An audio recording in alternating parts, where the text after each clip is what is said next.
Hello students. Today we are going to discuss about sixth chapter, that is Sindbad the sailor. Sindbad, sailor means Navik. So let's start. Long time ago, बहुत समय पहले, a rich merchant of Baghdad, Baghdad का एक अमीर व्यापारी, merchant means व्यापारी, sailed across the seas to sell his goods. Sailed means उसने यात्रा करी, समुद्र की यात्रा करी. अक्रॉस द सी कहाँ पर? समुद्र के दौरान, समुद्र में. To sell his goods.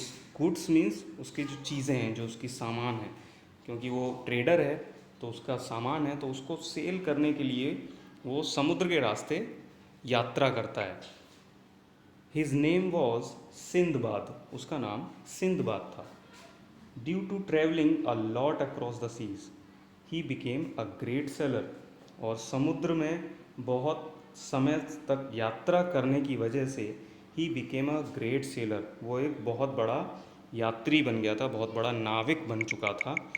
During one of his voyages he took many goods with him.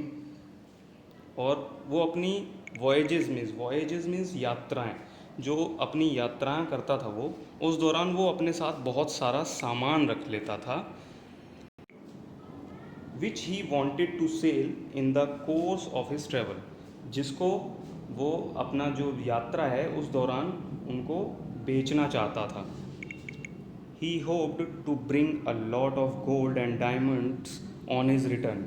और वो ये उम्मीद करता था कि मैं जब वापस आऊँगा अपनी यात्रा से तो मैं बहुत सारा सोना और हीरे लेकर वापस आऊँगा. From the nearest harbour. Harbour means बंदरगाह, डॉकयार्ड. तो पास के ही बंदरगाह से ही गॉट एन एक्सीलेंट शिप. उसने एक बहुत ही शानदार पानी का जहाज़ लिया. On which he travelled country to country. जिसके माध्यम से वो कंट्री टू कंट्री मतलब देश से देश यात्राएं करता था. अनफॉर्चुनेटली, दुर्भाग्यवश, one day his ship ragged. एक दिन दुर्भाग्यवश उसका जो जहाज़ था वो रैग्ड मीन्स टूट जाना, तबाह हो जाना, नष्ट हो जाना. उसका जो शिप था वो नष्ट हो गया due to hitting against some rocks. क्योंकि हिटिंग मीन्स टकरा जाना, सम रॉक्स मीन्स कुछ चट्टानों से, क्योंकि उसका जो जहाज़ था वो दुर्भाग्यपूर्ण चट्टानों से टकरा गया और टूट गया. The ship broke to pieces and sank. वो उसका जहाज़ टुकड़ों में टूट गया. एंड सैंक, सैंक मीन्स डूब गया. Sink is the first word and second form of the verb is sank. Sink means होता है डूबना और सैंक मीन्स डूब गया. Sindbad swam across the waves. Waves means लहरें. सिंदबाद लहरों के सहारे तैरता रहा. He gave up all hopes. उसने अपनी सारी उम्मीदें खो दी. While he was saying his last prayers. जब वो अपनी अंतिम प्रार्थना कर रहा था, अंतिम दुआ कर रहा था, he found a piece of wood floating near him. तो उसने अपने पास ही एक लकड़ी का टुकड़ा तैरते हुए पाया. फ्लोटिंग मीन्स तैरते हुए. He held on to it. वो उस पर चढ़ गया. For a whole day. और उसने चढ़कर उस पर कितना टाइम व्यतीत किया? अ होल डे, एक पूरा दिन. And before noon the next day. और अगले दिन की दोपहर से पहले ही could see the coastline of an island. उसको एक आइलैंड की, एक टापू का तट देखा. कोस्ट लाइन मीन्स तट. एक टापू का उसको एक तट दिखाई दिया, किनारा दिखाई दिया. Though he was no more than a dead man. हालांकि वो एक मरे हुए आदमी से ज़्यादा कुछ भी नहीं था. He was still alive. फिर भी वो जीवित था. स्टिल मीन्स अभी भी, फिर भी वो अभी भी जीवित था. And was able to reach the shore. Shore means किनारा. और वो किनारे तक पहुंचने में समर्थ था. यानी अभी भी उसमें इतनी ताकत थी कि वो किसी तरह से किनारे तक पहुंच सकता था. A few of his companions were able to reach the shore to.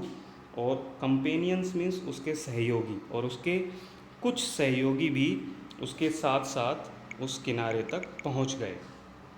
They explored the island, उन्होंने वहाँ का जो द्वीप था, जो टापू था, उस पर एक्सप्लोर किया, मतलब वहाँ पर रहने लगे। वाइल एक्सप्लोरिंग, उस दौरान, दे वर सराउंडेड बाई सम सेवेजेस, उनको कुछ लोगों ने घेर लिया। सेवेजेस मीन्स जो वहाँ के रहने वाले लोग थे, इनहेबिटेंट जिनको कहते हैं, जो निवासी हैं, उन्होंने घेर लिया। Who were inhabiting the island, जो उस द्वीप पर रहते थे। The savages tied them with ropes, उन्होंने क्या करा, रस्सियों से उनको बांध दिया। And took them to their king, और उनको अपने राजा के सामने ले गए। The savages served them some food on the order of the king, और राजा के कहने पर उन जो वहाँ के जो लोग थे, उन्होंने उनके सामने कुछ खाना रखा। The food was very strange, वो खाना बहुत ही अजीब था। स्ट्रेंज मीन्स अजीब था। They had never eaten such a food, उन्होंने इस तरह का खाना पहले कभी नहीं खाया था। सिंदबाद बिकेम सस्पिशियस, और सिंदबाद जो है वो सस्पिशियस हो गया, यानी उसको शक हो गया। And signalled his friends not to eat it, और उसने अपने दोस्तों को इसे ना खाने का सिग्नल दिया, चेतावनी दी उनको, एक संकेत दिया कि वो उसको ना खाएं। But due to hunger they could not avoid eating it, लेकिन भूख की वजह से, ड्यू टू हंगर मीन्स भूख की वजह से, दे could not avoid eating it. Avoid means रह ना पाए, ईटिंग इट मीन्स उसको खाए बिना। अवॉइड मीन्स रुक जाना। तो वो भूख की वजह से अपने आप को उस खाने को खाने से नहीं रोक पाए। As soon as they ate the food, जैसे ही उन्होंने वो खाना खाया, दे लॉस्ट देयर सेंसेस, उन्होंने अपनी सेंस खो दी, अपनी जो संवेदनाएं थी, सोचने समझने की जो उनकी क्षमता थी, वो खो दी। लॉस्ट मीन्स खो दी। एंड बिहेव्ड स्ट्रेंजली, और वो अजीब तरह से बर्ताव करने लगे, अजीब तरह का व्यवहार करने लगे। सिंदबाद रियलाइज्ड, सिंदबाद को ये महसूस हुआ, that the savages were man eaters, कि जो वहाँ के जो निवासी थे वो मैन ईटर्स थे, यानी नरभक्षी थे, इंसान को खाने वाले थे।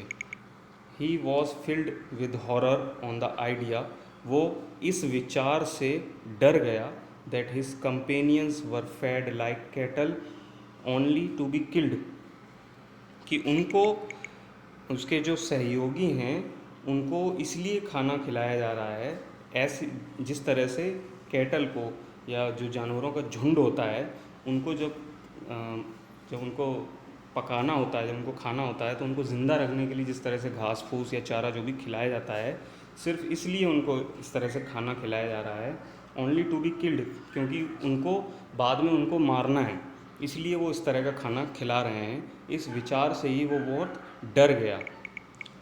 ही did not eat the food, उसने खाना नहीं खाया। And since he looked as thin as a starved rat, और क्योंकि वो एक बहुत ही पतला और स्टार्व्ड मीन्स भूख से जैसे मर रहा हो, इस तरह का एक चूहा नज़र आ रहा था, यानी उसका जो फिज़ीक था, जो उसका शरीर था, इस तरह से लग रहा था, बहुत ही दुबला पतला। They did not bother about him, bother means परेशान होना, तो वो उसको लेकर बिल्कुल परेशान नहीं थे, यानी वो रिलैक्स थे कि ये इतना दुबला पतला सा आदमी है, ये क्या कर लेगा, ये भाग तो सकता नहीं, ये कुछ कर तो पाएगा नहीं, तो वो बिल्कुल रिलैक्स थे। Did not bother about him मतलब वो उसके लिए बिल्कुल परेशान नहीं थे। So one day while his friends were being feed, इसलिए एक दिन जब उसके दोस्तों को खाना खिलाया जा रहा था, ही स्लिप्ड आउट, वो वहाँ से फिसल गया, यानी वो वहाँ से चुपचाप निकल गया।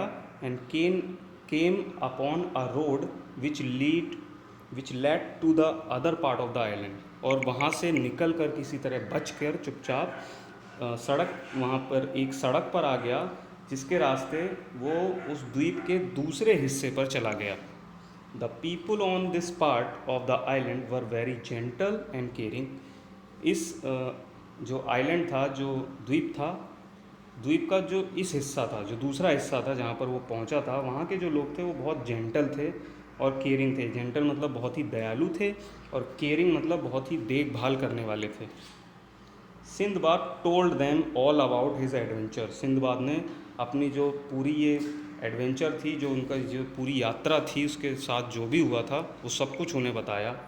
दे वर सरप्राइज्ड, वो बहुत ही आश्चर्यचकित हुए, टू नो, यह जानकर, how he could escape from the savages, कि वो उस उन लोगों से किस तरह अपने आप को एस्केप कर पाया, किस तरह से उन्हें बचा पाया। As they were very dangerous, क्योंकि वो, एज का मतलब यहाँ पर बिकॉज से है। एज का मतलब यहाँ जैसे से नहीं है, एज का मतलब बिकॉज, क्योंकि दे वर वेरी डेंजरस, क्योंकि वो बहुत ही खतरनाक थे। And nobody could escape from their clutches. Clutches means उनके पंजे से, और कोई भी उनके पंजे से नहीं बच सकता था। They gave him good food to eat and clothes to wear. उन्होंने उसको खाने के लिए अच्छा खाना दिया और पहनने के लिए कपड़े दिए। The king was very pleased with him, और राजा जो है वो सिंदबाद से बहुत खुश हुआ। And allowed him to stay near his palace, और अपने ही महल में उनको रुकने के लिए अलाउ कर दिया। ही वॉज सेफ नाउ, अब वो सुरक्षित था। But still he was very lonely. Lonely means alone, अकेला, लेकिन फिर भी अभी भी वो बहुत अकेला था। He could not talk to the people, वो लोगों से बात नहीं कर सकता था। एज, क्योंकि, ही could not understand their language, क्योंकि वो उनकी भाषा को अंडरस्टैंड नहीं कर पाता था, समझ नहीं पाता था, इसलिए वो वहाँ के लोगों से बात भी नहीं कर पाता था। एवरी मॉर्निंग, हर सुबह, he stood near the sea शोर, वो सी शोर मीन्स समुद्र का किनारा, वो समुद्र के किनारे पर खड़ा हो जाता था। And waited for a ship to pass that way, और वहाँ से निकलने वाले शिप को वो इंतज़ार करता रहता था कि कोई इस किनारे से कभी कोई शिप निकले, तो इस चीज़ का वो वेट करता था, इंतज़ार करता था। वन फाइन मॉर्निंग, और एक सुबह, he saw a ship coming nearer to the sea shore, और उसने देखा कि एक जो शिप है वो उस समुद्र के किनारे पर आ रहा है। ही वॉज वेरी एक्साइटेड, वो बहुत ही उत्साहित हो गया। He waved a piece of cloth with a long stick to signal the ship, उस शिप को सिग्नल देने के लिए या संकेत देने के लिए उसने एक लंबी लकड़ी पर पीस ऑफ क्लॉथ, एक कपड़े का टुकड़ा वेव किया, यानी हिलाया। उसने एक लकड़ी पर एक कपड़े का टुकड़ा बांध दिया और उसको हिलाया, ताकि वो शिप में कोई भी हो वो उस कपड़े को हिलता हुआ देखे, और जिससे कि वो शिप पर जा सके। The sailor of the ship saw the cloth piece, और ऐसा ही हुआ, जो शिप के जो नाविक थे, जो सेलर थे, उसमें से किसी ने उस कपड़े के जो टुकड़ा था उसको देख लिया। And sent a man in a boat to take him to the ship, और एक आदमी को एक नाव लेकर उस शिप से भेजा और उसको अपने शिप में बुला लिया। He was back to Baghdad, वो बगदाद वापस चला गया। Which he had left 3 years एगो, जिसको वो 3 साल पहले छोड़ चुका था। यानी 3 साल पहले जब वो बगदाद से यहाँ आया था, तो अब वो बगदाद वापस चला गया, और ऐसा कितने टाइम बाद हुआ? After 3 years. So here we have finished this chapter. Take care of yourself. Bye bye.